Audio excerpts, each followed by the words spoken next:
Olá, você que nos acompanha aí por todo este Brasil. Vamos aí de direito previdenciário, vamos trabalhar a matéria-chave no concurso aí do INSS.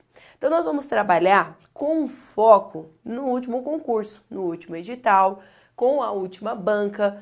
Então assim, o INSS é uma certeza absoluta que vem a CESP? Não, mas historicamente, a gente teve 2008 a CESP, nós tivemos a FCC em 2012 e agora tivemos novamente em 2016, né? Então são os anos de realização da prova, 2018, né? 2012 e aí 2016, nós tivemos novamente a CESP. Então, pode ser que venha a FCC, pode ser que se repita a CESP, pode ser que venha uma outra banca? Sim. Mas o nosso foco é trabalhar com o último edital, é trabalhar ali com base na última banca, resolver questões da banca que foi do último concurso e, claro, abordar aí os temas chaves para o seu concurso. O que é importante estudar? Tudo. Ó, que bacana, tudo, porque a prova pode vir cobrando qualquer conteúdo. Então, tudo é importante, tudo é relevante. O que nós vamos fazer agora? Vamos trabalhar os principais pontos com relação a cada conteúdo que foi cobrado no último edital. Então, tudo começa dentro da questão da evolução histórica. Então, a gente começa a estudar o direito previdenciário entendendo um pouco da evolução histórica da chamada Seguridade Social. O que é Seguridade Social? É só Previdência? Não, toma cuidado que isso é uma pegadinha também em prova. Então, Seguridade é diferente de Previdência. A Seguridade, ela engloba a Previdência, a Assistência Social e a Saúde, enquanto que Previdência é a Previdência, né? Então, cuidado aí com esse sinônimo. Então, a gente tem a Seguridade Social sendo um conjunto aí das ações na área de assistência, previdência e saúde. E a gente teve uma evolução histórica até a gente chegar neste contexto hoje. Por que hoje, então, falar de seguridade, englobar essas três ações, essas três políticas? A ideia é garantir uma maior proteção, porque a gente tem aí uma gama de direitos dentro da área de assistência, previdência e saúde, tá? Então isso é garantia num bem-estar social, de uma sociedade melhor, não é verdade? Sim. Então a previdência, ela vai garantir para você ali benefícios para quem é trabalhador, para os dependentes desses trabalhadores, quando ocorrem alguns infortúnios, algumas situações que você não pode prever, outras até são previstas, e que tira a força de trabalho. Então, a aposentadoria, por que você vai se aposentar? Porque chega um momento na vida, a ideia da Previdência é essa, a gente tem uma ideia brasileira assim, eu quero me aposentar para curtir a vida. É, também, né?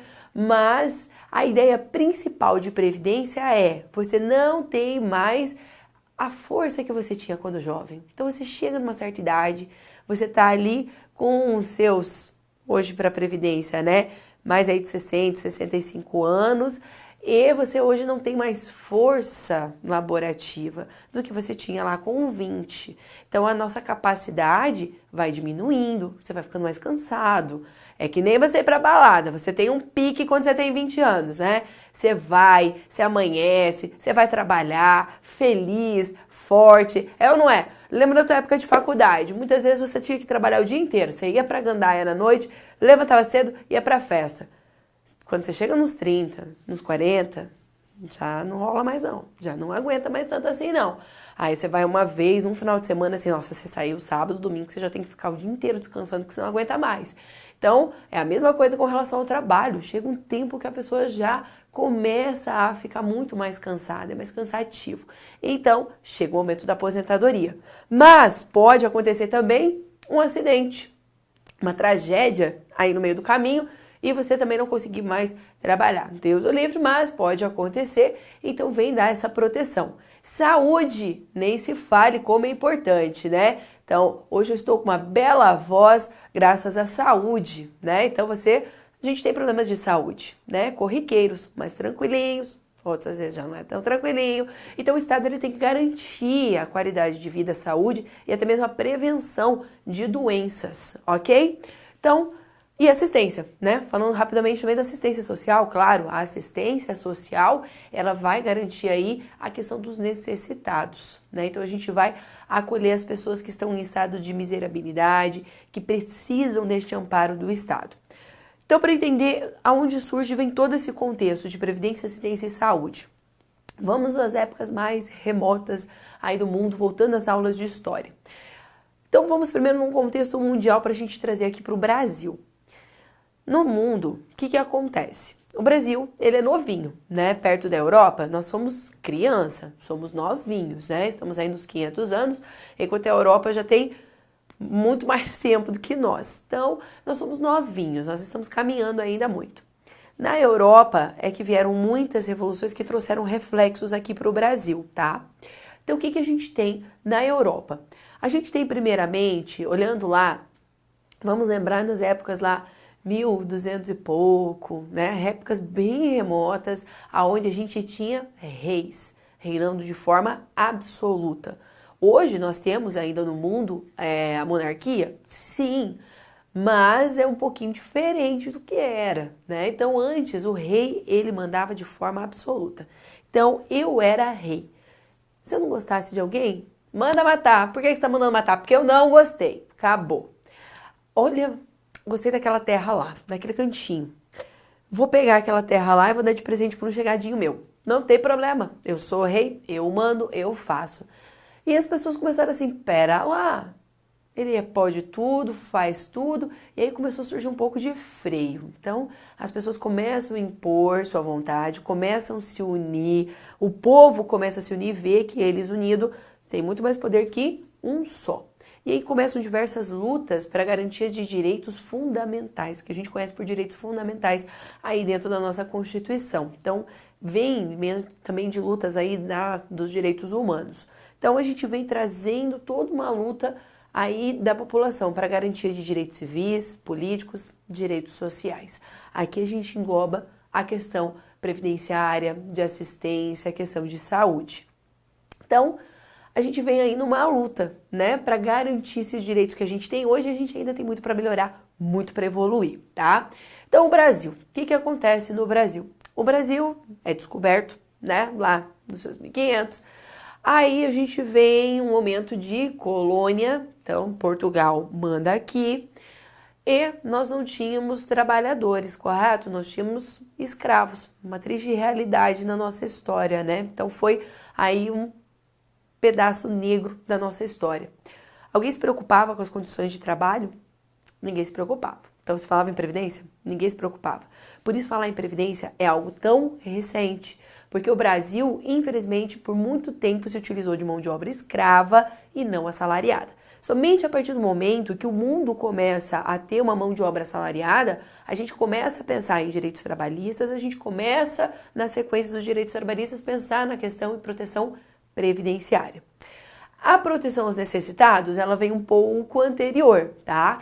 Então aí na história do Brasil, a gente tem, por exemplo, as Santas Casas de Misericórdias, lá ali, né, nos meados ali do descobrimento, né? Ali nós temos as Santas Casas. A primeira Santa Casa foi a Santa Casa de Misericórdia de Santos. Então a gente tem as Santas Casas acolhendo aqueles que não tinham como pagar por um médico, para pagar um tratamento. Então nós tínhamos essa acolhida aos necessitados, esse auxílio, tá? Mas começa a se efetivar realmente no Brasil uma coisa muito mais concreta. Então a gente tem vários eventos históricos aqui, a gente vai trabalhar os principais, ok? Nós temos aí em 1824 uma nova Constituição.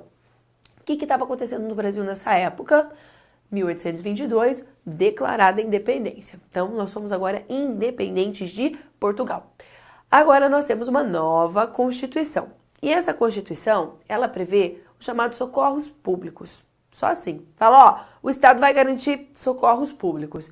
Não trouxe muitos detalhes do que seria esses socorros públicos, mas trouxe uma ideia que vinha da Europa. Então, o que estava acontecendo ali nesses meados e estava acontecendo na Europa? A gente estava, então, na Revolução Industrial, nós estávamos tendo muitas lutas sociais e a coisa estava caminhando nesse aspecto, tá? Depois vem mais forte para cá. Então, aqui, primeiramente, começa em 1824 os socorros públicos, porque lá na Inglaterra, bem antes do que os nossos socorros públicos, já tinha a lei dos pobres, né? Já começava a pensar numa assistência social. Então aqui a gente começa a pensar numa questão de assistencialismo.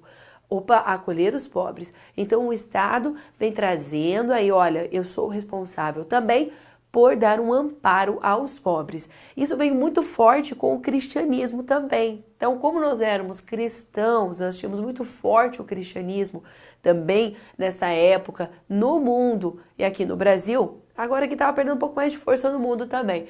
Mas ainda tinha muito forte essa questão, essa ideia do cristianismo, do acolhimento ao pobre, da ajuda ao pobre, do auxílio. Então vem neste contexto esses socorros públicos. Logo na sequência, nós vamos ter a criação da Mão Geral. Então, a Mão Geral ela é a primeira iniciativa de previdência privada no país. Então, aqui começou a se formar o regime mutualista. Quem quisesse, tá, se associava, questões de servidores, não era para todo mundo também. Então, eles se associavam, pagavam ali uma contribuição para ter direito a alguns benefícios. Então, até hoje a gente tem essa sistemática dentro de uma previdência complementar, uma previdência privada. A gente contribui, você faz se você quiser, para depois ter um determinado benefício, uma aposentadoria, né? Retirar ali um determinado capital. Aí vem em 1891, uma nova Constituição. O que acontece nesse momento no Brasil? República. Então agora nós estamos iniciando a nossa República. Saímos do Império, entramos na República, vem uma nova Constituição. Pela primeira vez, uma Constituição vai tratar de aposentadoria. Pois é. Mas não era uma aposentadoria para todo mundo, não. Aqui, a aposentadoria ela era garantida para quem se aposentasse por invalidez a serviço da nação. Ponto. Mas já é falando um pouco sobre a aposentadoria. Já começamos, mas limitadíssima. Já estava prevendo aqui nessa Constituição. Em 1919, nós temos pela primeira vez a disciplina do acidente de trabalho. Mais uma vez, né, chegando o que estava acontecendo no mundo. Então, nós saímos de uma Primeira Guerra Mundial, né? Nós vamos ter ali a Liga das Nações surgindo no mundo e surge também a OIT, a Organização Internacional do Trabalho. Então, aqui nesses meados é muito forte a luta trabalhista, a luta por melhoria aí das condições de trabalho. Então, o que estava acontecendo lá na Europa? As condições de trabalho degradantes, as pessoas trabalhando exaustivamente, sem uma jornada máxima aí de trabalho, sem direito a férias, sem direito a horas. Então eram jornadas ali, ambientes insalubres, sem qualquer tipo de segurança, jornadas exaustivas, crianças, idosos. Nós não tínhamos uma regulamentação. Então a gente tinha a ideia do quê? Deixa todo mundo ali, regulamento capital, faz as normas de trabalho, todo mundo se vira e viu que não deu certo. O Estado precisava intervir. Se o Estado não viesse a intervir, ele teria que lidar com uma revolta muito grande da população, né? Uma luta ali que estava se armando. Então a gente tem principalmente fatos que criaram essa questão trabalhista muito forte. Nós viemos da Alemanha, por exemplo. Em 1917, nós temos a Constituição Mexicana, que foi ali um grande marco nas questões aí de direitos sociais. Depois, em 1919, também tem a Constituição Alemã, a Constituição de Weimar, que vem e traz isso. Antes dessa Constituição, Otto von Bismarck trouxe ali a questão de auxílio doença, trouxe alguns seguros, então começa a trazer essa proteção para o trabalhador, essa proteção social, porque se não só trouxesse, além dessa questão trabalhista, não trouxesse também essa proteção em questões de invalidez, doença, teriam que lidar aí com uma revolta deste povo, movimentos que estavam se organizando. Então o governo não queria isso também. O que acontece? Começam a se regulamentar, disciplinar a lei trabalhista, começam a se falar então das questões previdenciárias e, pela primeira vez no Brasil, disciplinamos o que é acidente de trabalho. O que acontece no Brasil neste contexto? Aqui nós já temos mão de obra assalariada, graças a Deus. Acabou a escravidão no país e a gente começa a ter a mão de obra assalariada. Então começam a vir muitos europeus, em razão até da Primeira Guerra, vem muita gente para cá, acaba também vindo trabalhar aqui, buscando condições melhores, se estruturar. Muitos aqui no Brasil são descendentes aí Eu, né, tá da cara, descendente aí de alemão, polonês, italiano, muitos europeus que vieram para cá para construir a vida, né, sair, fugir da guerra, da miséria, ter uma nova vida e trabalhar, claro, de modo assalariado. Mas, claro, a gente é campo, né? Então a gente ainda também não tinha muito forte a questão da industrialização, mas já estava começando. Então já estava começando a se construir estradas de ferro, já estávamos pipocando alguma coisa ou outra de indústria, mas ainda muito pouco, mas já tinha. E aqui era necessário já falar disciplinar o acidente de trabalho. Meus queridos, imagine só se hoje a gente já vê tanto problema de trabalho, tantas, né, aí situações insalubres que as pessoas trabalham, a gente visualiza diversos acidentes por negligência, né, porque acidente que acontece, mesmo você protegendo, pode acontecer, mas a gente vê diariamente acidentes acontecerem por negligência das empresas, por não fornecerem aí equipamentos de segurança, não dar o treinamento adequado. Você já imaginou o que acontecia nessa época? Isso que hoje a gente tem órgãos aí fiscalizadores. Claro que a gente tem bastante para evoluir ainda, né, gente? Mas imagina nessa época como é que era. E daí o que acontecia com a pessoa que sofria um acidente? Perde o emprego, fica sem sustento. E quem sustenta? A família que se vire, né? Então, começa a surgir também aqui no Brasil, pera lá, a gente precisa se preocupar um pouquinho mais com a questão previdenciária, situações de acidente de trabalho, o que acontece? Então, aqui se previa uma indenização para quem sofresse um acidente de trabalho, ok? E daí, logo na sequência, a gente vem com a Lei Eloy Chaves. Esse aqui é o assunto mais importante, sem sombra de dúvidas, para o concurso, tá? A Lei Eloy Chaves, ela é um marco da Previdência Social no Brasil. Então, a gente pode falar que ela é o marco inicial da Previdência Social no nosso país.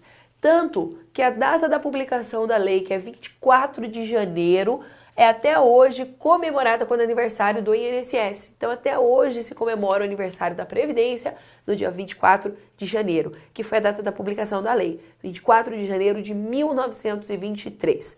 O deputado Eloy Chaves, também, né, um cara instruído, inteligente, vendo aquelas situações também aí de trabalho e vendo as situações dos ferroviários, o pessoal que trabalhava em estradas de ferro, cria aí uma legislação de proteção. E por que é o marco? Porque disso aqui a gente vai logo na sequência, por exemplo, para os IAPs, que são os Institutos de Aposentadorias e Pensões, e começam a se estabelecer aí de forma ampla para categorias profissionais. Então surge primeiro para aqueles trabalhadores em estradas de ferro. Como que era trabalhar numa estrada de ferro? Acidentes, inúmeros acidentes, mortes. Então é um trabalho pesado, penoso, muito penoso, né? Então é ali, né, desgastante, ocorriam muitos acidentes. Imagina para movimentar um trem, quem ficava lá na frente de uma fornalha, tudo carvão, jogando aquele carvão com aquele fogo, aquele calor, aquela labareda, né? O pessoal ali construindo. Então, assim, era um trabalho que tinha muitos acidentes, muitos problemas, muitas invalidez, né? Então, não só morte, mas como gerava invalidez. Então, a gente surge aí uma proteção. Como que era essa proteção? A proteção era mutualista. Por que mutualista?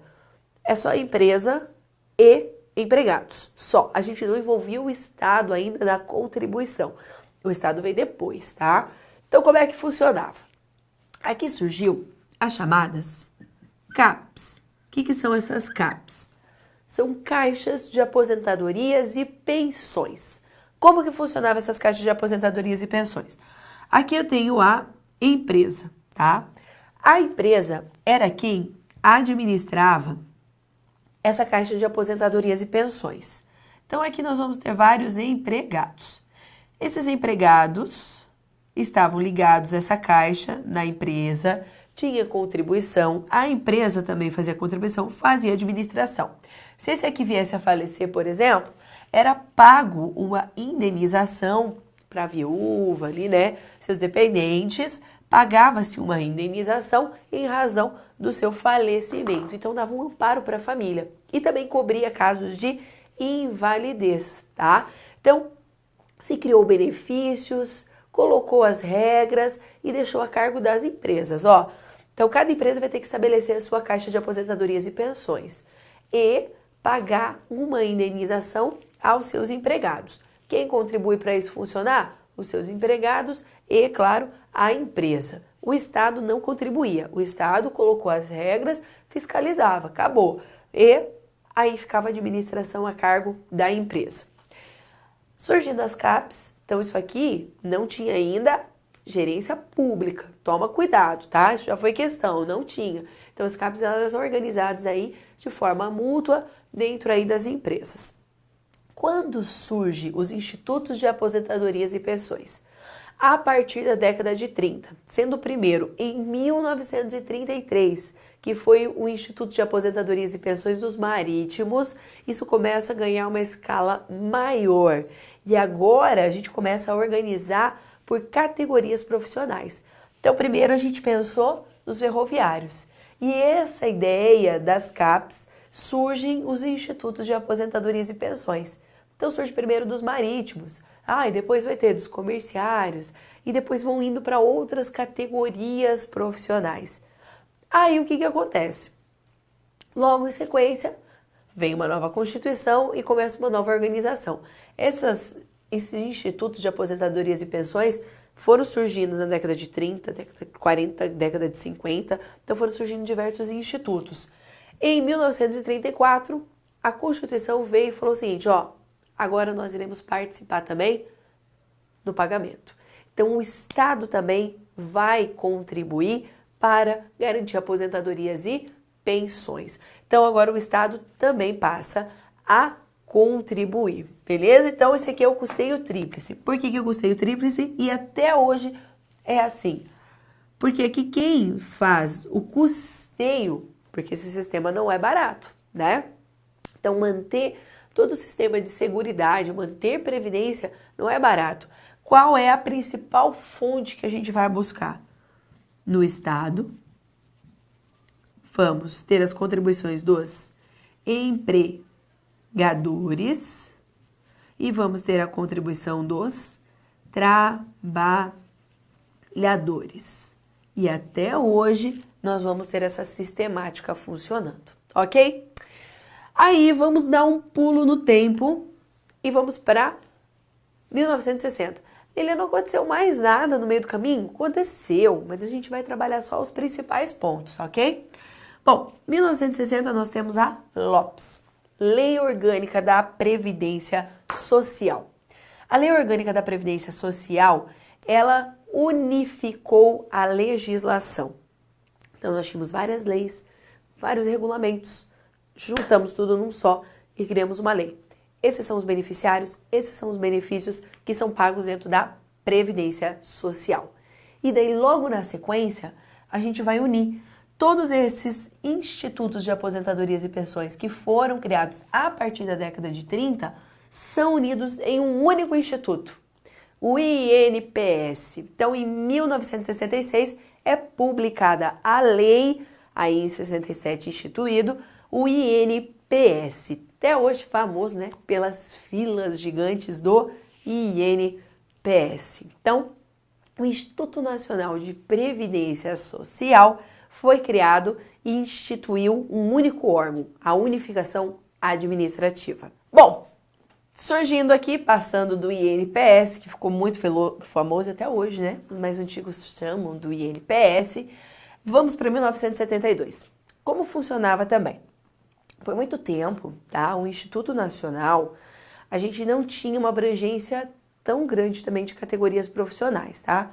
Concentrava-se muito nos trabalhadores urbanos, a gente não trabalhava o rural, a gente tem o rural de forma afastada, nós tínhamos, depois foi instituído o Fundo Rural, nós tínhamos muito mais uma questão assistencial para o trabalhador rural. Para você ter ideia, o trabalhador rural antes ganhava meio salário mínimo, né, de uma assistência quando chegasse a uma determinada idade. Então, era muito mais um assistencialismo.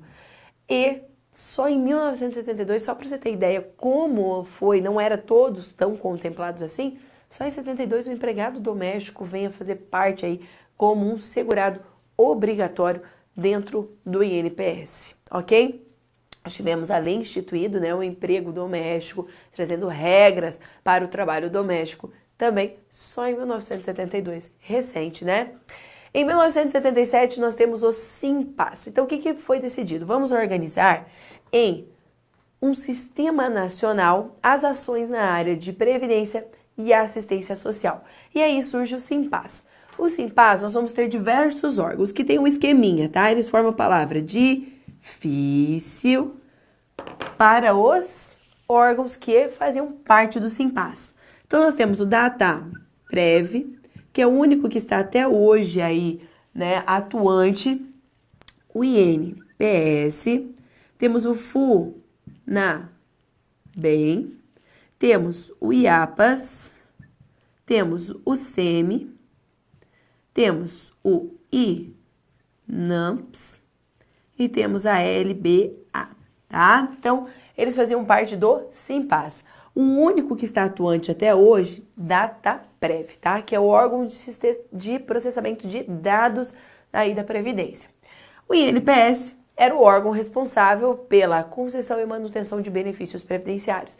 Então, eram previstos diversos benefícios dentro aqui da LOPS. Então, aqui eram previstos, por exemplo, a gente já tinha pensão, a aposentadoria, pecúlios, tinham benefícios que até nem existem mais hoje. Então, era o INPS que fazia, opa, você tem direito, você não tem direito.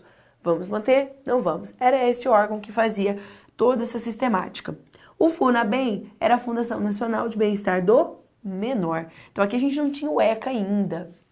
Nós tínhamos ainda aqui chamado Código de Menores, né? Então, para dar toda a atenção também ao bem-estar, né, das crianças, dos menores, nós tínhamos o FUNABEM.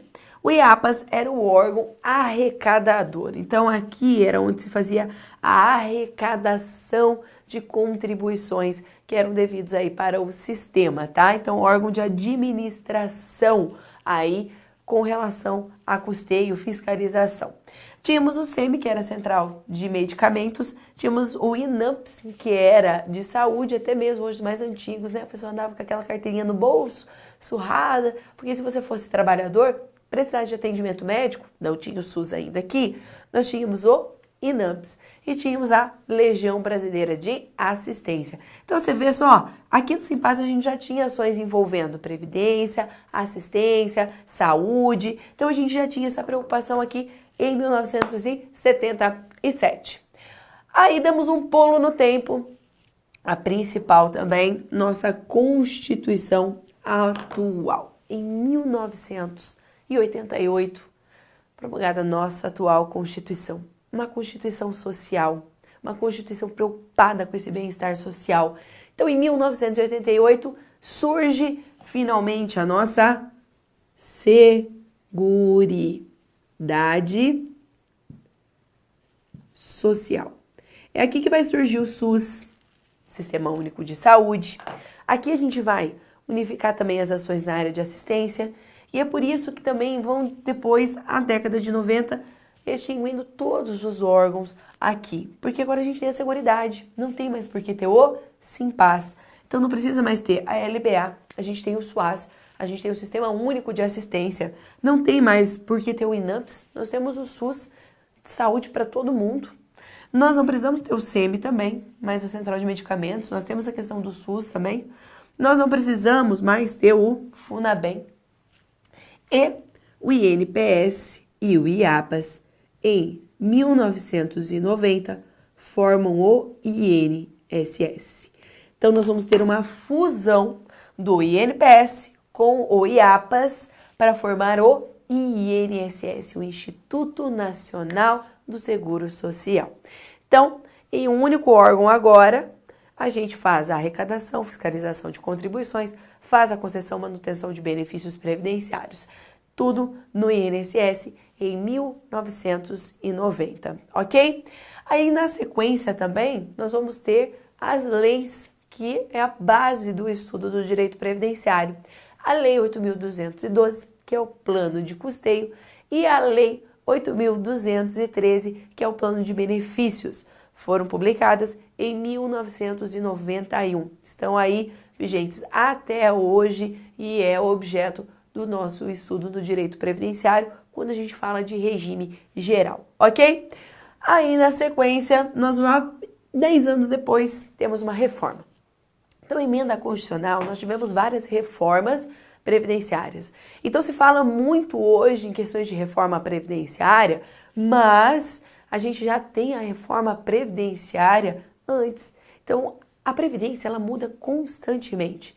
Então, estudar direito previdenciário é estar constantemente atento, porque hoje você estudou uma coisa, amanhã já pode mudar. É uma alegria. Por quê? Tem que estar realmente nessa mudança. A gente vai mudando, a sociedade vai mudando, as relações de trabalho e ela vai se adequando e ela vai melhorando, inclusive para poder manter o sistema, para poder pagar benefícios, para poder manter ao longo do tempo essa previdência forte e garantindo aí os mínimos necessários. Então a gente tem a reforma aqui com a emenda constitucional 20, ela trouxe diversas alterações na legislação previdenciária. Por exemplo, quando você pega a lei 8.213, você vai ler lá a aposentadoria por tempo de serviço. Ela não existe mais. A aposentadoria por tempo de serviço, ela foi extinta através dessa reforma. Hoje nós temos a aposentadoria por tempo de contribuição. Aqui também mudou a questão de idade de trabalho e isso trouxe consequências para a filiação dentro da Previdência. Então hoje eu posso me inscrever, fazer parte da Previdência em regra a partir somente dos 16 anos de idade. Salvo na condição de aprendiz, que a gente vai ter uma exceção. Então, a gente tem também aqui já uma reforma aqui em 1998, e aí vem uma sequência de reformas. Então, logo depois, a gente vê o surgimento, nós vamos ter depois, na década de 90, várias reformas na Previdência para ela se manter. Nós vamos ter fator previdenciário no tempo de contribuição, surge a aposentadoria por tempo de contribuição.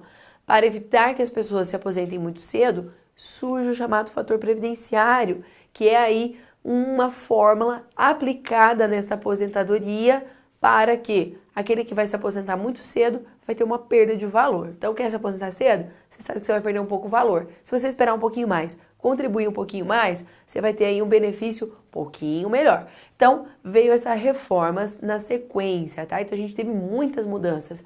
Nós temos hoje também uma imposição, por exemplo, de um equilíbrio financeiro e atuarial. É um princípio até mesmo considerado de tamanha sua importância. Então, todas as ações têm que visar o equilíbrio financeiro e atuarial ao longo do tempo. Nós temos uma realidade no nosso país diferente de 30, 40 anos atrás. 30, 40 anos atrás, a expectativa de vida era totalmente diferente do que é hoje. Então, hoje a expectativa do brasileiro está barrando os 80 anos. Então, a gente já passou aí dos 70 anos a expectativa de vida. Coisa que nós não tínhamos há 40, 50 anos atrás. A expectativa de vida não era tão alta assim. Então, a gente vai tendo aí uma mudança também social. Pensa também na questão da população. Imagine nós, daqui uns anos, pense você, quantos filhos você quer ter? A maioria fala assim, quando a pessoa fala 3, todo mundo já fala, nossa, você vai ter 3? Sério? E antigamente, há 30, 40 anos atrás? Mas era muito comum as pessoas terem 3 filhos, né? 4 filhos, 5 filhos, né? Hoje não. Hoje as pessoas têm 2, têm 1, nenhum. Então a gente caminha também para uma sociedade mais velha. Então por isso que as reformas vão acontecendo. A gente gostando ou não, a gente querendo ou não, sendo justo ou não. Então a gente tem que pensar no geralzão, ok? Bom, em 99, temos o Regulamento da Previdência Social. O que é o Regulamento da Previdência Social? É o Decreto 3.048. O Decreto 3.048, ele traz o regulamento, ele regulamenta o que estão nas leis. Também é um objeto importante do nosso estudo. E dando mais um salto, nós temos a criação da Super Receita. Então, lembra que aqui em 1990 a gente criou o INSS, que tinha por função arrecadar, fiscalizar contribuições e também a manutenção e concessão de benefícios. Com a Super Receita, sai definitivamente do Ministério da Previdência a competência de arrecadar e fiscalizar contribuições. Tudo fica nas mãos da Receita Federal. Então, a Secretaria da Receita Federal do Brasil hoje é responsável por fazer toda a arrecadação, fiscalização, normatização com relação às contribuições sociais. Ok? Então, esse aqui é um breve histórico, é um geralzão do histórico. Tem muita coisa que aconteceu no meio do caminho aqui? Sim, mas esses são os fatos que são mais cobrados nas provas que mais aparecem, as datas que mais aparecem, ok? Então, assim, sempre aparece alguma coisinha ou outra, nem sempre vem muitas questões, tá? Mas aparece? Aparece. É importante conhecer? Com certeza, tá? E a banca sempre pode nos surpreender, né? Trazer aí muitas questões com relação a esses eventos históricos. Mas o que você precisa saber e que faz também todo sentido, todo o conteúdo, é o que é Seguridade Social, o que são esses princípios, é assunto importantíssimo, tá ok? Então, a Seguridade Social, como a gente já tinha falado, a Seguridade são ações voltadas na área de saúde, de assistência social e previdência social. Ela é prevista lá no artigo 194. Antes da gente ler o artigo 194, que esse conjunto, então, de ações, cabe ressaltar que a saúde, ela é um direito previsto na Constituição para todos. A Constituição, então, a partir do artigo 194, ela começa a disciplinar o que é a Seguridade Social. Nossa, é importante ler? Com certeza, importantíssimo ler todos os dispositivos como em relação à seguridade, até o fim. Todas as disposições de saúde, assistência e previdência são importantes. A saúde, ela é um dever do Estado e uma garantia universal para todos. Então, todos nós temos direito às ações na área de saúde e de forma gratuita. Quando eu falo de forma gratuita, eu estou falando que independe de contribuição prévia. Então, não importa quem você é, não importa a sua condição social, não importa nada. Se eu passar mal agora, tiver um piripaque aqui, vou chegar no hospital público e vou ser atendida? Sim. Pode demorar, pode ser enrolado, mas eu vou ser atendida no hospital público. Não vai ser exigido contribuição prévia, ok? Agora, no particular, aí já não tem jeito, né? Aí eu já vou ter que pagar. Posso ter um plano de saúde, sem problema nenhum, mas eu não sou obrigada a fazer plano de saúde, eu não sou obrigada a nada. Eu tenho direito à saúde. Todos nós. A assistência. A assistência, ela também é gratuita. Eu não preciso contribuir previamente. Agora, ela não é devida para todos. Ela já vem ser limitada. Então, a saúde é para todo mundo. A assistência e a previdência a gente vai limitando. A assistência, ela é só para os necessitados. É quem dela necessitar. Então, quem vai precisar da assistência? Quem está num estado de miserabilidade, um estado de necessidade e uma situação que precisa. Então, a assistência social, por exemplo, ela vai garantir para uma pessoa que é deficiente, que a família não tem condições de dar ali o mínimo necessário para a sobrevivência, vem o Estado e paga um salário mínimo para garantir ali o mínimo necessário para garantir uma vida digna, né? Diz que o mínimo necessário para vida digna no Brasil é o salário mínimo. Enfim, né? Não está lá também essas coisas, mas é o que está previsto então dentro da nossa legislação. Perfeito? Então, assistência social para os necessitados. E a Previdência? A Previdência, ela limita mais ainda. A Previdência, ela é contributiva, então tem que contribuir, não vai ser gratuita. E nós vamos ter os chamados beneficiários. Então, nós teremos os segurados, dependentes, que terão direito aos benefícios previdenciários desde que haja contribuição. Ah, Lilian, você está mentindo para mim. Porque tem o vizinho do meu vizinho que eu sei que ele se aposentou e ele falou que ele nunca contribuiu na vida. E ele ganha um salário mínimo. Ele deve ganhar o LOAS, o BPC LOAS que a gente chama. Porque o BPC LOAS, hoje, ele é operacionalizado pelo INSS. Então a pessoa vai até o INSS para solicitar um benefício, mas é um benefício assistencial. Então o idoso acima dos 65 anos, que também não tem a mínima condições de se manter sozinho, não tem outra fonte de renda, não tem nada, ele garante um salário mínimo. Mas isso é assistência social, isso não é previdência. Então não existe aposentadoria sem contribuir.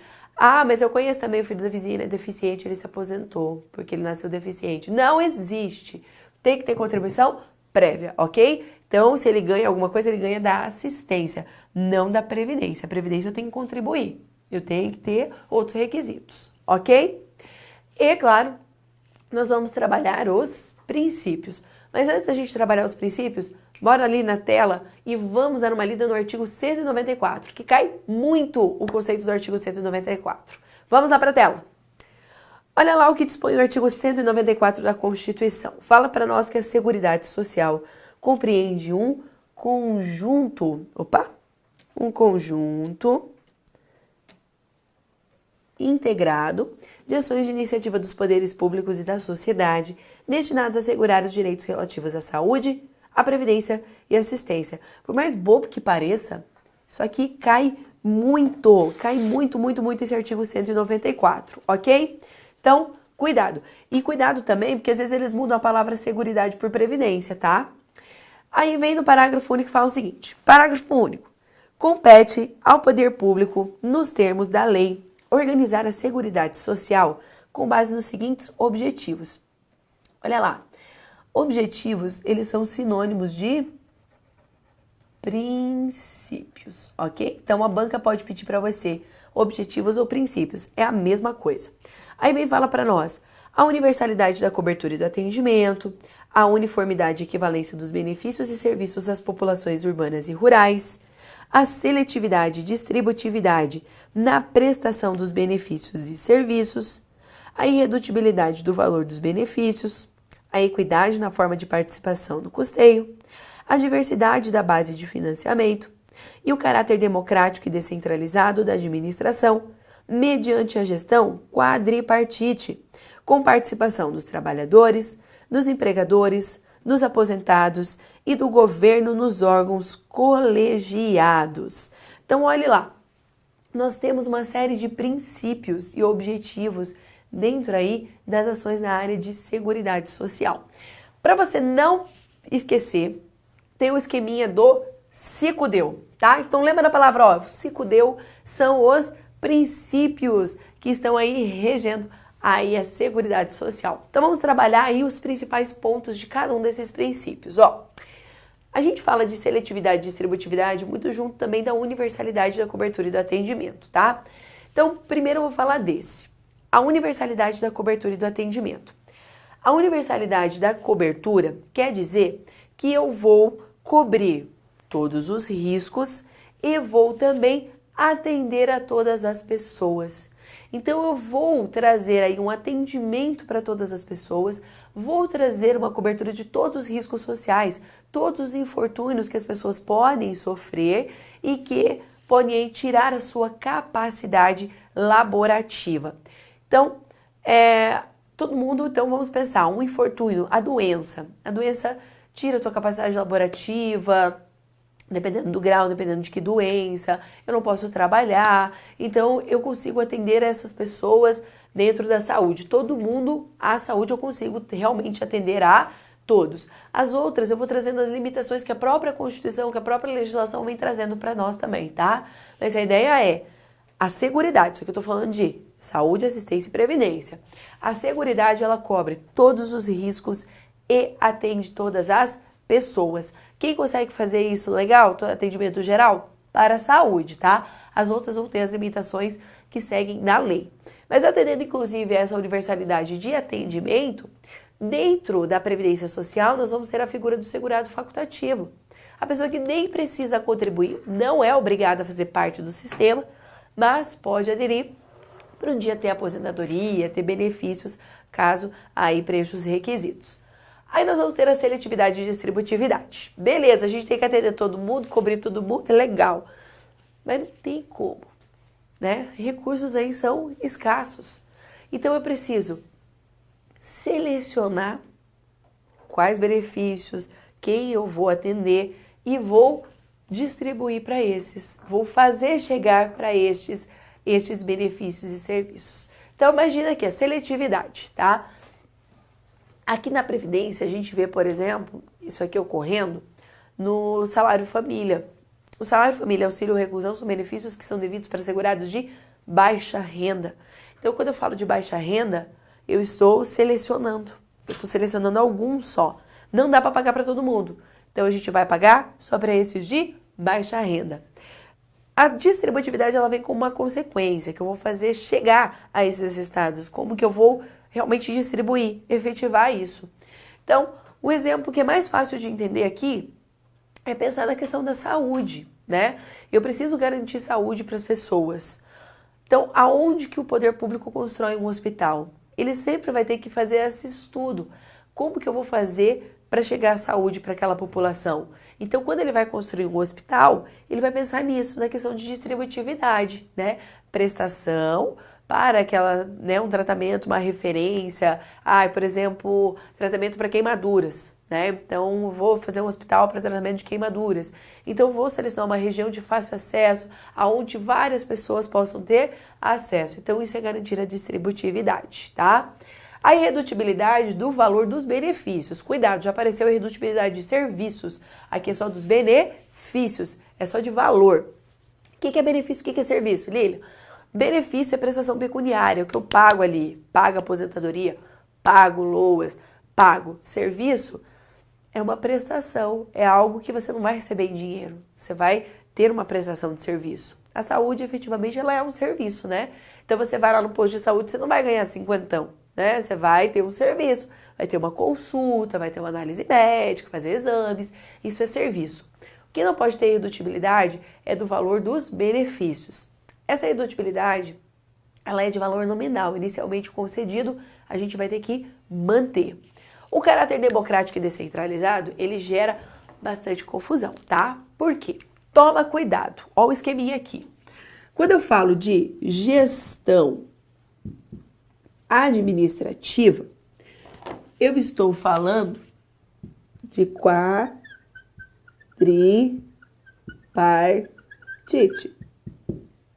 Quando eu falo de custeio tripartite, é diferente de gestão, tá? Então toma cuidado. O custeio ele é tripartite, a gestão ela é quadripartite. Por que a gestão é quadripartite?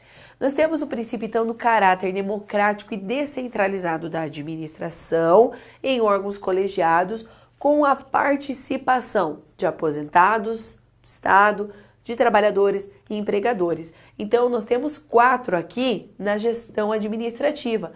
Só que no custeio, o aposentado está fora. Então, ele é tripartite. Volta e meia, a banca faz confusão, tá? Então, falou gestão administrativa, quadripartite. Falou custeio, ele é tripartite, porque o aposentado cai fora aqui. Então, caráter democrático e descentralizado. Aí nós temos a diversidade da base de financiamento. Não podemos concentrar em um lugar só. Temos que ter uma base diversa de financiamento. Por quê? Porque nós não podemos concentrar tudo num só, pois a gente tem muitos recursos aí. A gente precisa manter o equilíbrio e é oneroso manter essa seguridade, né? Saúde, assistência e previdência não é fácil. Então pode ser criadas novas contribuições. Temos aí uma grande extensão. Temos a equidade na forma de participação do custeio. Cada um contribui na forma que pode. Então, quem pode mais, contribui mais. Quem pode menos, contribui menos. Isso fica bem claro, por exemplo, quando a gente vê a contribuição do empregado. O empregado ele contribui numa alíquota de 8, 9 ou 11%, dependendo aí da sua remuneração, dependendo de quanto que ele ganha, dependendo do seu salário de contribuição.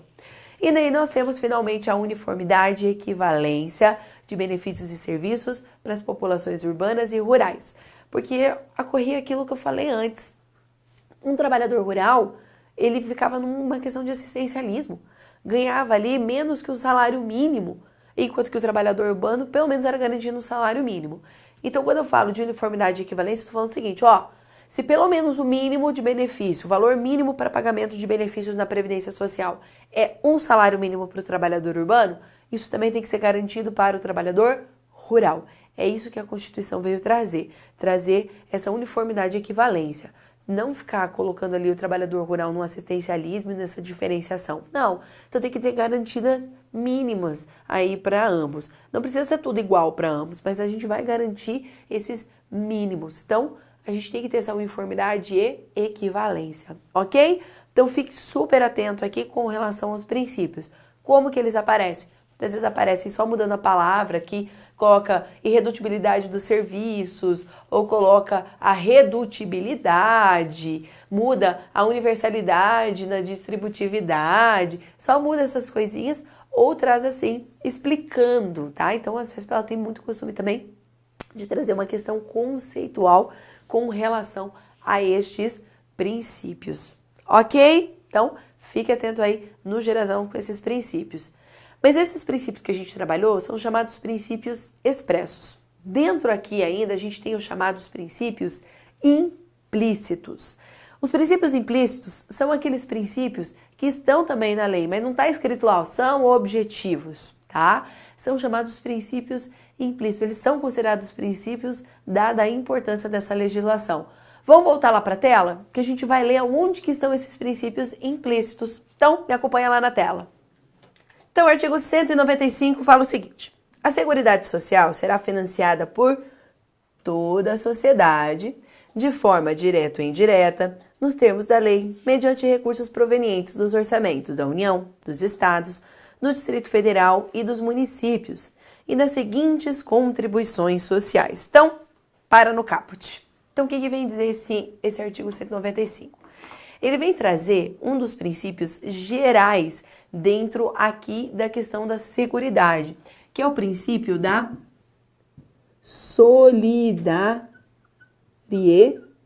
solidariedade. Este é um dos principais princípios com relação à previdência. Então, a gente vê este princípio dentro do custeio. Por exemplo, a solidariedade. Mas não só no custeio, a gente tem vários exemplos que regem a solidariedade. A gente tem também a questão que a gente chama de pacto de geração. Então, funciona o seguinte: quando a gente fala do sistema previdenciário, eu falo da seguinte maneira. Imagine, Lilian, eu estou aqui, eu trabalho em iniciativa privada, eu contribuo para o INSS.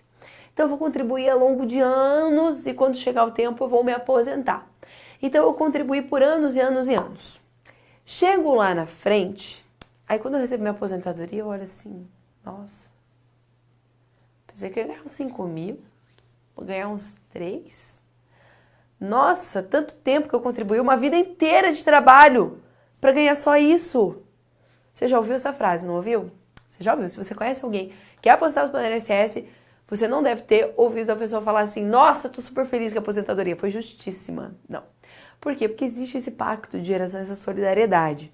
Então, a ideia do sistema previdenciário público, ele é solidariedade. É diferente do sistema complementar, privado, que é um sistema de capitalização. Então, quando você faz uma previdência privada, o que acontece?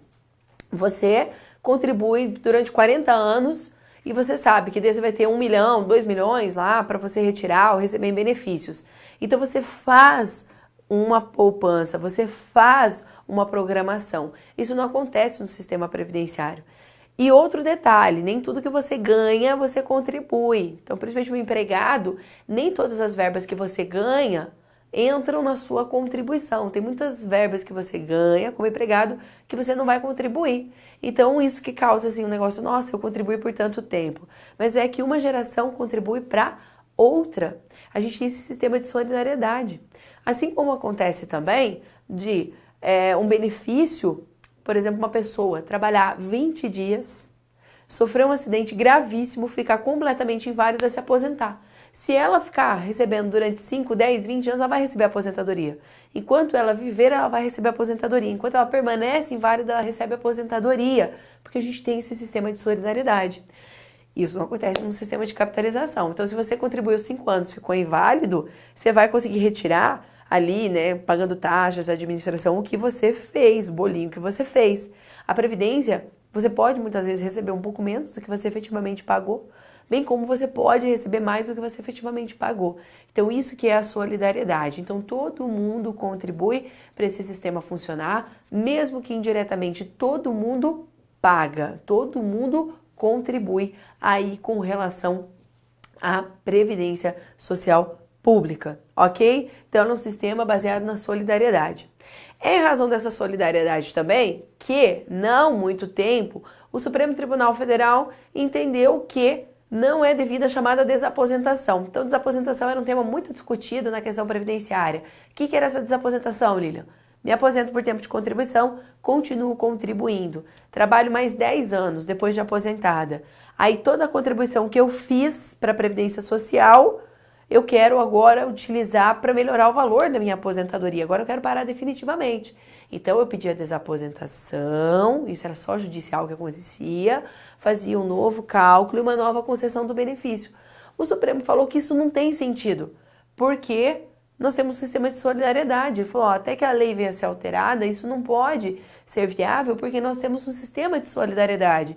Então, se o aposentado continua trabalhando, continua tendo um salário, continua contribuindo, não é para ele futuramente ter uma nova aposentadoria, ele contribui para o sistema. Então, não é porque só eu contribuo que eu tenho direito a benefícios. Então, o sistema previdenciário público não funciona assim. Eu contribuo, eu tenho direito a receber. Não funciona dessa maneira, tá? Até mesmo que tem empresas, as empresas ajudam e as empresas não vão receber benefício nenhum. E muitas vezes, claro, você vai receber benefício, você contribui para receber, né? Mas não funciona assim, eu vou ter um montante X, eu tenho que reaver. É um sistema de solidariedade, ok? Então é diferente de previdência privada. Então, na Previdência pode acontecer de você receber menos do que você pagou? Pode, assim como pode você receber mais também do que você pagou. Então, é um pacto de gerações. E hoje quem trabalha mantém quem está aposentado. No futuro, quando eu me aposentar, é uma nova geração que vai sustentar o sistema para que eu possa receber. Então, é isso que a gente chama de solidariedade. Ele é um princípio geral aí dentro da Seguridade, um dos principais princípios que a gente tem dentro da Seguridade Social, ok? Vamos voltar lá para a tela. Aí nós temos o parágrafo 5º desse artigo 195, que vem e fala assim para nós, ó. Nenhum benefício ou serviço da Seguridade Social poderá ser criado, majorado ou estendido sem a correspondente fonte de custeio total. Esse aqui é o que a gente chama de princípio da contrapartida ou pré-existência do custeio, tá?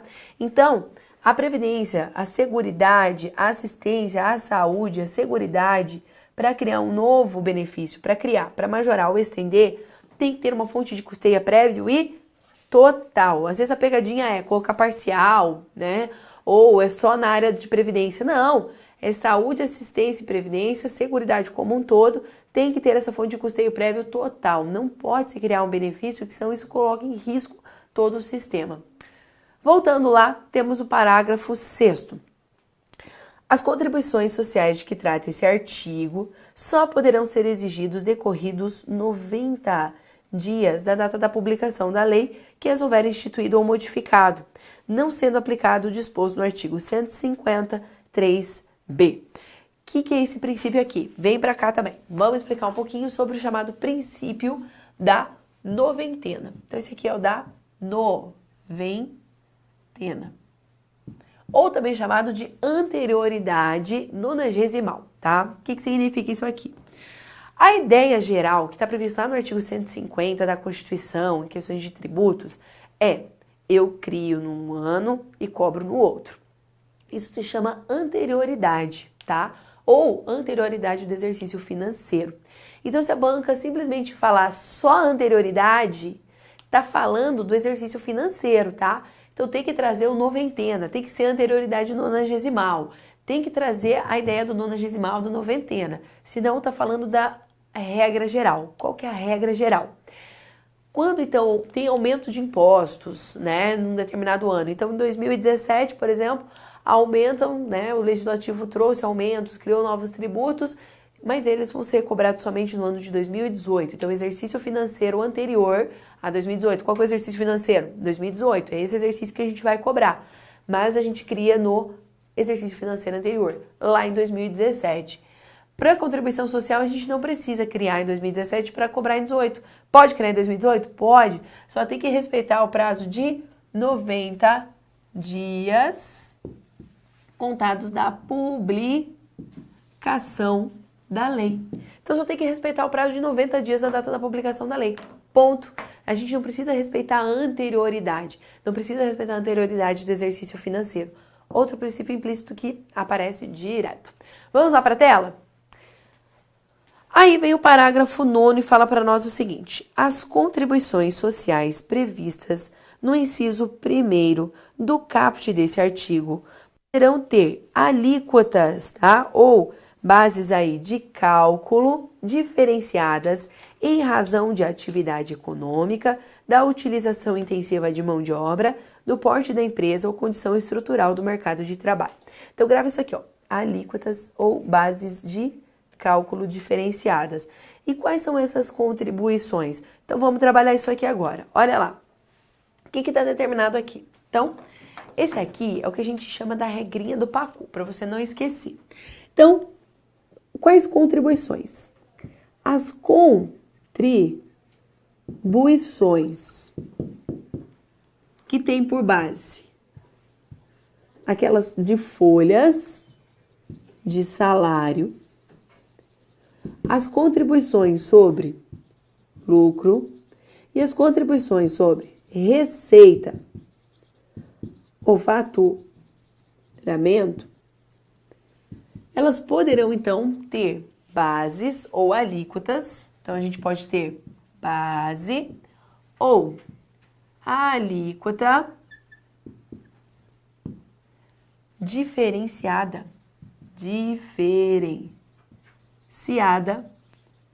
em razão da regrinha do PACU, ou seja, em razão do porte da empresa, em razão da atividade desta empresa, a condição do mercado e a utilização de mão de obra.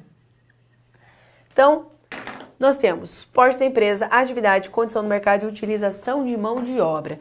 Então, a gente pode ter alíquotas diferenciadas nessas contribuições aqui. Essas contribuições, folhas de salário, lucro, receita e faturamento, são contribuições devidas pelas empresas e equiparadas. Então, as empresas que pagam. Então, por exemplo, a lei fala para nós assim, ó, em regra geral, a contribuição sobre folhas de salário é soma a remuneração geral de todo mundo, 20% é a contribuição sobre folhas de salário. Meu Deus, se uma empresa é pequena, pagar 20%. Se eu tenho, por exemplo, eu tenho uma empresa pequena e tenho 3 funcionários, eu pago 2.000 para eles. Então, eu já tenho o quê? 6.000. 20% de 6.000 para mim pode ser pesado pra caramba. Então, nossa, não dá, não consigo manter. Então, pode ter alíquotas ou base de cálculo diferente. É o que a gente vê no Simples, por exemplo. As empresas, né, microempresas, empresas de pequeno porte, que estão aí dentro do Simples. Então, o que é o Simples? Ele une diversos tributos, inclusive contribuições sociais, em uma única forma ali de contribuição e de tributação. Simplifica a forma de recolher impostos e também diferencia ali o valor, questões de base de cálculo e alíquota com relação ao valor dessas contribuições. Ótimo, resolveu a vida da empresa. Ufa, então empresas, dependendo do seu porte, né, pode ter diferenciações. Até mesmo as questões de atividade, a utilização às vezes de mão de obra, né? Então às vezes é tanta mão de obra, a empresa não conseguiria se sustentar. A gente traz aí uma alíquota um pouco diferente para a questão de manutenção do emprego, né? Garantir o emprego das pessoas. Então vai nessa condição, isso vai oscilando. Nossa, eu preciso saber de todas essas diferenciações? Claro que não, a gente precisa conhecer para o concurso a regra geral, né? Isso aqui muda com bastante frequência, vem muito questões de economia, o governo vai, traz as regras gerais. Então, mas a gente tem que saber dessa regrinha, tá? Então, pode em relação porte de atividade, condição de mercado ou utilização de mão de obra. Então, isso são o que a gente chama de princípios implícitos. Eles são os principais princípios implícitos com relação aí à Constituição. Ok? Então, grava bem isso aqui. E agora vamos dando sequência. Vamos continuar falando e agora vamos falar um pouquinho sobre a Previdência. Vamos entrar no tema Previdência Social. Então, olha lá, o que a gente vai trabalhar agora? Eu vou fazer um esquema para a gente possa compreender mais ou menos o que é. A gente vai trabalhar uma tabela e depois a gente vai fazer um esquema com relação à questão previdenciária, tá? Então é o seguinte, quando eu falo de previdência de um modo geral, eu posso estar falando da previdência pública, mas a gente tem também aquela previdência complementar. Então, qual que é a principal diferença entre uma e outra? A previdência pública, ela é obrigatória. Então, a ideia é o seguinte, qualquer pessoa que trabalhe, tenha remuneração, tá? Trabalhe no nosso país, tem que estar em alguma das previdências públicas. Então, quais são elas? A gente tem o regime geral de previdência social, que é o objeto do nosso estudo, e nós temos os regimes próprios de previdência social, que é onde você busca estar, né? Então, aqui é somente para aqueles que ocupam cargo de provimento efetivo, tá?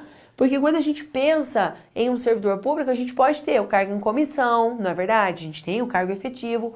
O cargo em comissão, quando ele é exclusivamente em comissão, ele não está dentro do regime próprio, tá? Então, o regime próprio, ele é destinado exclusivamente para aqueles que ocupam um cargo de provimento efetivo. Então, você passou num concurso público, assumiu aquele cargo, é seu, tá? Então, esse cargo de provimento efetivo, dentro da União, os estados, o Distrito Federal, municípios, suas autarquias e fundações. E aí as regras, né, da aposentadoria dentro do setor público ficam um pouquinho diferente. Aonde está previsto esse regime próprio? Esse regime próprio está previsto lá no artigo 40 da Constituição Federal, tá? Então, nós temos as regras aí com relação a esse regime próprio, tá? Mas é importante a gente conhecer esse regime próprio, principalmente quando a gente vai trabalhar depois as questões de segurados dentro do regime geral.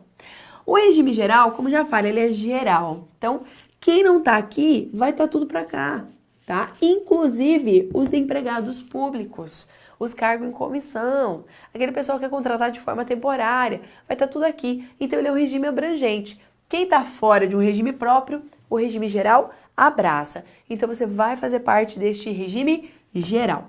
Aqui, a filiação ela é obrigatória. Você querendo ou não, você vai fazer parte.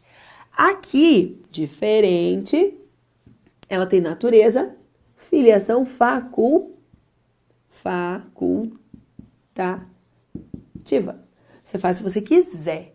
Ela vem a ser um complemento, já falou, ela é complementar. Então, você contribui aqui.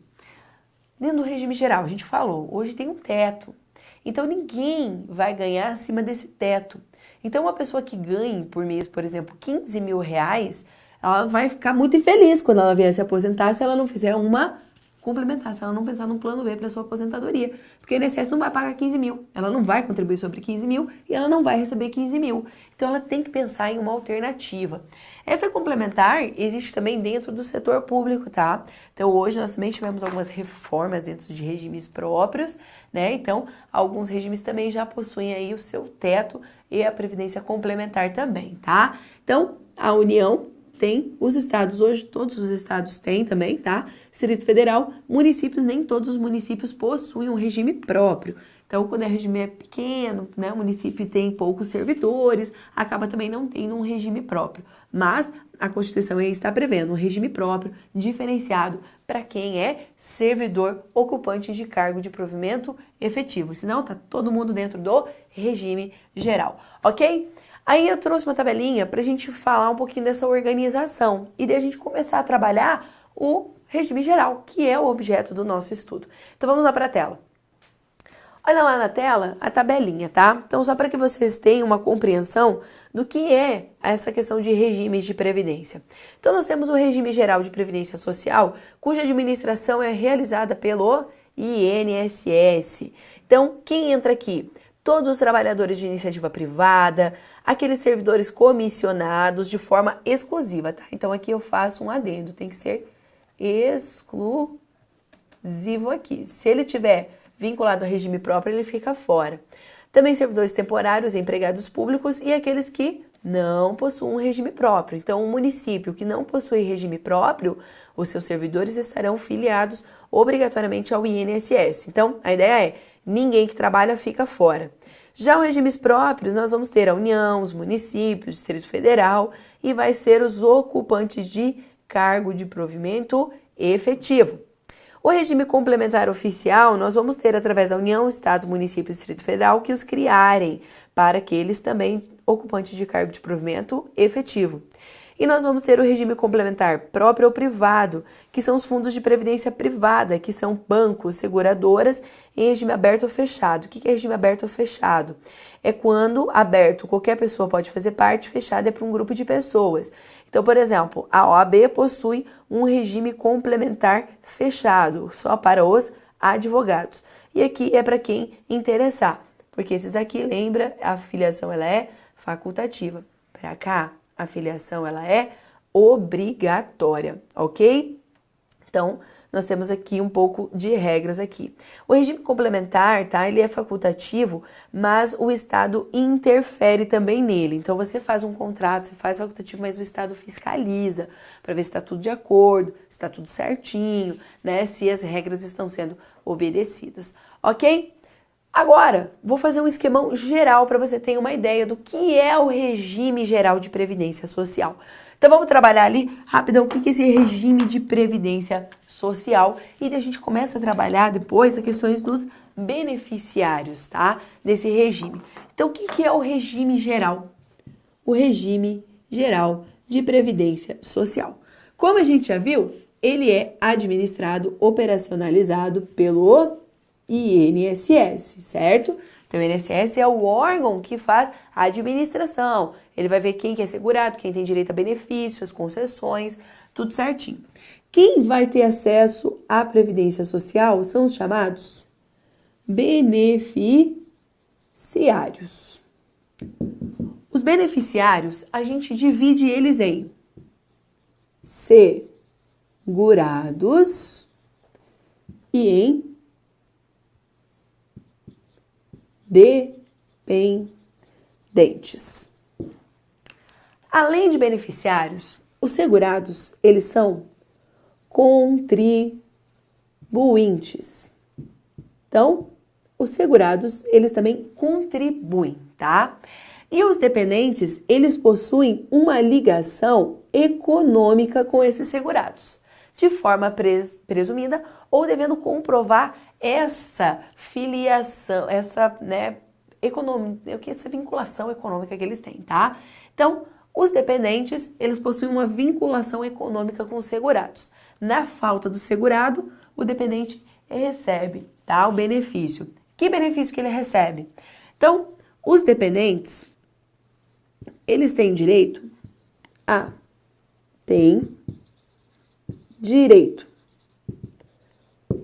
pensão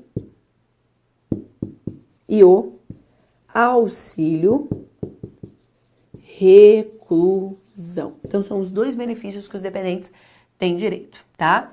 E os segurados? O que eles têm direito?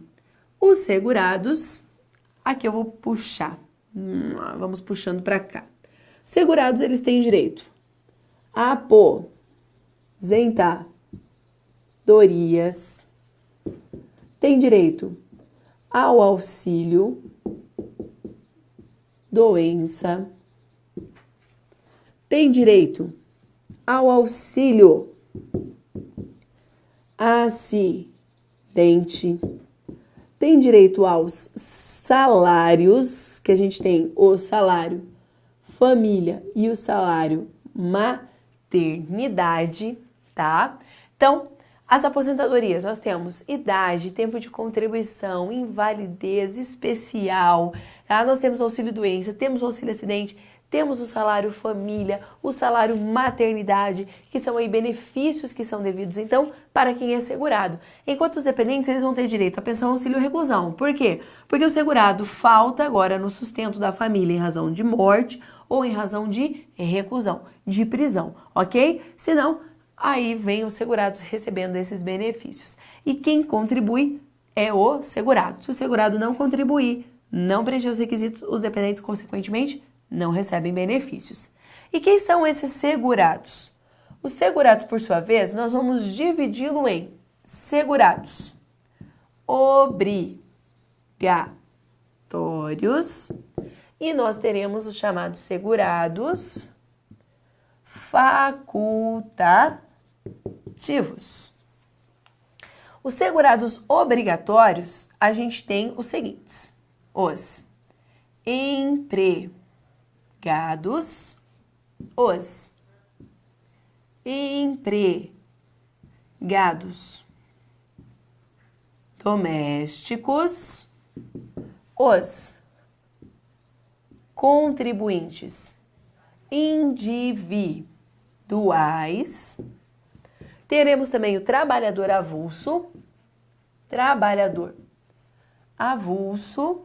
e teremos finalmente um segurado especial, o segurado especial.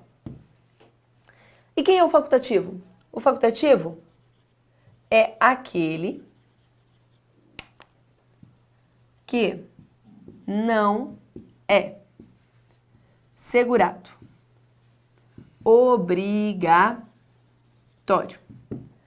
tanto em regime geral de previdência social, como em regime próprio de previdência social. Porque vem a Constituição e fala, ó, quem é ocupante de cargo de provimento efetivo não pode se filiar como segurado facultativo, perfeito? E quem também se enquadra como segurado obrigatório não vai se filiar como segurado facultativo, ok?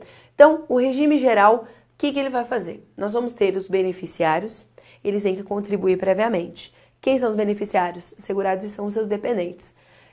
Os segurados vão ter direito a estes benefícios: aposentadoria, salários, auxílio-doença, auxílio-acidente. Enquanto que os segurados obrigatórios, e os segurados facultativos, se contribuírem, têm direito. Dependente, pensão e auxílio-reclusão. Quem é segurado obrigatório? Empregado, empregado doméstico, contribuinte individual, trabalhador avulso, segurado especial. Quem é facultativo? Quem não é segurado obrigatório no regime geral e nem é segurado obrigatório dentro do regime próprio, tá? E os dependentes? Quem são os dependentes? Então, os dependentes, tá? Sem muitos detalhes, nós vamos ter eles divididos em 3 classes. Nós vamos ter a primeira classe, que vai vir o cônjuge, ou companheiro ou companheira, e filhos e equiparados aos filhos. Depois, nós vamos ter uma segunda classe, que vem os pais. E nós depois temos uma terceira classe, que são os irmãos. Ok? Aí, o que diferencia? Lembra que eu falei? Eles têm uma presunção, eles têm uma dependência econômica. Esses aqui, a dependência econômica, ela é presumida. Ele não precisa comprovar que depende financeiramente do segurado. Esses aqui, eles têm que comprovar a dependência econômica com o segurado. Então, esses aqui precisam provar que dependem financeiramente do segurado para obter pensão e auxílio-reclusão. E ainda, não pode ter ninguém aqui na primeira. Uma classe exclui a outra. E a gente pode afirmar que isso aqui é um rol taxativo. São só estes e ninguém mais. Ah, então, meu cunhado não pode? A sogra não pode? Não. É cônjuge, companheiro, filhos, ou os pais, ou os irmãos. Ninguém mais. Se não está nesse rol, não pode ser considerado aí o dependente. Ok? Então, aqui é para vocês terem uma visão geral do que é benefícios e do que são os beneficiários. E é a partir disso aqui que a gente vai trabalhar tudo. Como que eles contribuem, como que eles vão receber esses benefícios, né? Quais são os requisitos, mas isso aqui é um geral. um resumão geral para que você tenha noção quem é beneficiário, quem contribui e que tipo de benefícios que nós temos dentro da Previdência, tá ok? E agora, para a gente finalizar aqui o nosso encontro, vamos trabalhar alguns exercícios, até para que você tenha um pouquinho mais de contato, conhecimento aí do que a banca vem e cobra, como que é cobrado os conteúdos que a gente trabalhou. Então vamos lá para a tela? Então vamos lá para o primeiro exercício. Lá fala o seguinte: a previdência complementar privada é de caráter facultativo, possui natureza jurídica contratual sui generis e é organizada de forma autônoma relativamente ao regime geral de previdência social. Essa questão, ela está certa. Por que ela está certa? Porque a previdência complementar privada, ela é sim de caráter facultativo. Quando eu falo que ela possui natureza sui generis, porque ela é a única do seu gênero. Além, ela tem um contrato, tá? Então você coloca regra, então a previdência privada ela vem, coloca as regras, quanto tempo de contribuição, como que você vai receber, mas tudo organizado também, fiscalizado e tem uma interferência também do Estado, do poder público, tá? E ela é organizada de forma autônoma relativamente ao regime geral de previdência social. Então, questão certíssima. Vamos para a próxima. A Seguridade Social, nos moldes como é atualmente conhecida, é fruto da evolução legislativa quanto à garantia dos direitos sociais no Brasil e foi introduzida no ordenamento jurídico pátrio pela Constituição de 1988, que estão também certa. Olha lá, a Seguridade Social como ela é conhecida, ou seja, saúde, assistência, previdência social, ela é fruto sim de uma evolução legislativa. A gente viu que são vários fatos, várias situações para chegar. São direitos sociais que são garantidos pela nossa Constituição. Então, previdência, assistência, está lá no rol de direitos sociais garantidos dentro da nossa Constituição. E essa formação, ela surge só em 1988 com a Constituição. Claro que a gente está evoluindo e está se transformando ainda, com certeza. Tem muito para caminhar, tem muito ainda hoje para melhorar? Tem, com certeza. Mas a gente já vê todo um processo, né, de como que iniciou e até hoje, como ela vem evoluindo e vem aí constantemente sendo trabalhada, melhorando as suas ações. Então, certíssima essa questão. Vamos aí para a próxima. Próxima questão.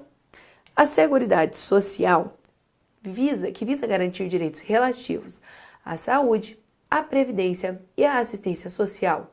Possui como fontes de financiamento exclusivamente as contribuições sobre folhas de pagamento e as repassadas pelo empregador, pela empresa ou entidade equiparada. Olha lá, a gente leu o artigo, então essa questão primeiro tá errada. A gente leu o artigo 195 da Constituição. O que o artigo 195 da Constituição falou? Que toda a sociedade contribui direto ou indiretamente. Então é errado colocar o exclusivamente sobre folhas de pagamento e repassadas pelo empregador e pela empresa ou entidade ela equiparada. Não, porque o financiamento, lembra que o custeio, ele é tripartite. A gente vai ter o empregador, nós vamos ter trabalhador e nós vamos também ter o Estado nessa forma de contribuição. E lá no artigo 195 da Constituição, ele fala das contribuições sociais. Então, quais são as contribuições sociais? Nós vamos ter por parte das empresas, nós vamos ter ali também por parte dos trabalhadores contribuições. E tem outras contribuições também que são previstas. Então, quando ele colocou de forma exclusiva, está errado, porque a gente, primeiro, tem uma base diversificada aí de financiamento, né? Nós temos o custeio tripartite. É só você lembrando desses pedaços que a gente já matava aqui a questão. Então, o Estado também colabora, trabalhadores também. E lá no artigo 195 deixou claro, toda a sociedade, de forma direta ou indireta. Então, o Estado vem contribuindo, a empresa vem, o trabalhador também vem. Então, a forma ela é muito mais ampla e não exclusiva por parte da empresa ou do empregador. Vamos para a próxima. Próxima questão. No Brasil, iniciou-se o regime próprio de previdência dos servidores públicos com o advento da Lei Eloy Chaves em 1923, que determinou a criação das caixas de aposentadorias e pensões para os ferroviários. Questão errada. Por que a questão está errada? Olha o que ele fala lá. Fala que se iniciou o regime próprio de previdência dos servidores públicos. Então é esse aqui que é o erro, nada disso. Mas é certo a gente falar que através da Lei Eloy Chaves foram criadas caixas de aposentadorias e pensões para os ferroviários? Sim, mas isso aqui não é previdência dos servidores, né? Ele é considerado o marco da previdência social no nosso país, tá? E a partir das ações, a partir dessa lei, é que foi se ampliando todas as ações na área de previdência social, ganhando força para diversas categorias, mas não criou o regime próprio de previdência dos servidores públicos. Então, errado. E lembrem, as caixas de aposentadorias e pensões, nós tínhamos uma questão meio mutualista, a empresa que administrava, que fazia toda ali a organização e pagamento de benefícios quando previstos, ok? Então, vamos na sequência. Próxima. Dado o princípio da universalidade da cobertura, a Seguridade Social tem abrangência limitada àqueles segurados que contribuem para o sistema. Toma cuidado. O que ele falou aqui para nós? Seguridade. Então, se ele está falando de seguridade, está falando da universalidade de cobertura, primeiro, a universalidade da cobertura, a gente está falando do objeto, do que são os infortúnios, do que são os riscos que são cobertos, correto? Aí, vem e fala limitada àqueles que contribuem para o sistema. Então, primeiro a gente está falando de riscos, a gente não está falando do atendimento. E outra, a questão de limitação só ocorre na previdência e não na seguridade. Então, ela é limitada para quem contribui, mas estamos falando de previdência e não de seguridade. Em regra, a seguridade ela é independente de quem contribui. Só que quando a gente fala de cobertura, a gente pensa nos riscos que são cobertos, aos infortúnios que a gente vai proteger, quem que a gente vai proteger e depois as pessoas que a gente vai atender, a gente fala do atendimento, ok? Então, questão errada também. Então, a gente teve um gostinho de como que a banca cobra, como que ela pode vir trazendo a questão para você, né? Uma noção geral de os fatos históricos que são importantes, né? Questão de princípios que também são relevantes e importantes, e ali um geral sobre o regime geral, que é o objeto do nosso estudo, ok? Então, desejo para você aí bons estudos, nos vemos na próxima. Até mais!